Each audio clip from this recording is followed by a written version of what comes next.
Now we're going to get to one that's just a little bit more difficult to comprehend. And we are using the absolute value function. So we're using a times absolute value of x minus h plus k. But for right now, I'm going to ignore the a, and I'm going to ignore the k.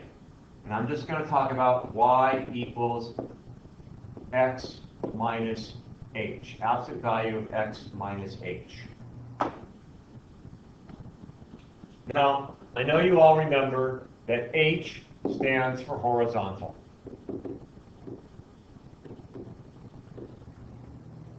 And we're getting pretty good at knowing that the h shifts the graph left to right, which is horizontal along the x-axis. But I'm going to try and explain it in a way that will help you grok it, as opposed to just kind of knowing mechanically that h moves left to right. Knowing mechanically that h moves left to right will probably do you just fine.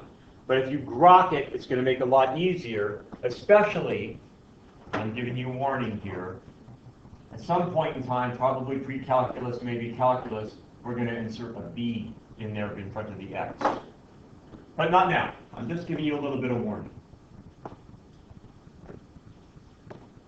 Now, part of the reason that this becomes a little bit more complicated is because, well, a and k are kind of outside of the mechanical part of the function. They're outside the absolute values, the value sign. That h is inside the absolute value sign. So I need to ask you to look at this in a little bit of a reversed manner. I'm going to use a function as an example, y equals absolute value of x minus 2. So our h is 2. And what I want you to think about is this. Everything has to relate back to our parent function. Our parent function is the defining function in the shape of our transformation. But I'm going to look at it a little bit in reverse. Let's say that I want to have a y value at the end of everything. I want to have a y value of 0. What x value has to go into the function machine, be spun around in here, absolute value of x minus 2, to come out and give me y equals 0? Well, if you think about it, I have to have x equal to 2 go into the function machine. 2 minus 2 equals 0. Absolute value of 0, nothing else being added or multiplied on this. That would give me my y equals 0. So in order for y to be equal to 0, which means for it to be on the x-axis, that's where y is equal to 0, I have to have an x of 2. So I'm kind of looking at it backwards. What if I want to know, I want to have a y value of 3.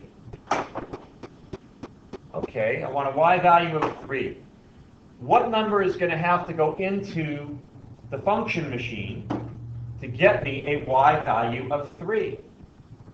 Well, I think, again here, absolutely. I think I'm looking at this. I know that whatever is going to go in here is going to first be spun around minus 2. So if I want to get a 3 to come out of here, this absolute value of x minus 2 is going to have to equal 3. Well, I know that the number 5 will do it. I can kind of see that. So 5 goes into the function machine. Absolute value of 5 minus 2, 5 minus 2 is 3. I get my y value of 3. So where x is equal to 5, y is going to be equal to 3. That's what I was looking for. But also, still looking for y equals 3. Still looking for y equals 3. I could also do negative 1. So I have my negative 1 goes into the function machine. It falls into the absolute value of x minus 2, so I have negative 1 minus 2. Well, negative 1 minus 2 is negative 3, but since it's in the absolute value function, it's going to come out as y equals 3. So where x equals negative 1, y is going to equal 3. So as you can see, what we've had to do here, in order to maintain the integrity of our parent function, because we have the h inside the actual, parent function part of it, inside the absolute value, we have to move all of our h's, all of our x's, to the right 2 in order to compensate for the fact that we're subtracting 2, and we want it to look just like the parent function. Now you might have to play this one over another time or two, because it's a little bit different of a concept, because in a way, I'm starting with my y values, and I'm trying to figure out what x values will give me the y value that I want. One nice thing about doing this with the absolute value function is that it's kind of easy to see how that works. Larger functions, it's not quite as easy to see how that works. But it kind of explains why, and it gets confusing. Why this looks like a negative 2. Why isn't it moving to the left? Why is it moving to the right? Well, it's moving to the right because we need to compensate for that. That's why we have to have an x that's bigger by 2 in order to get the same graph as we would have had with the parent function. I hope that's helpful.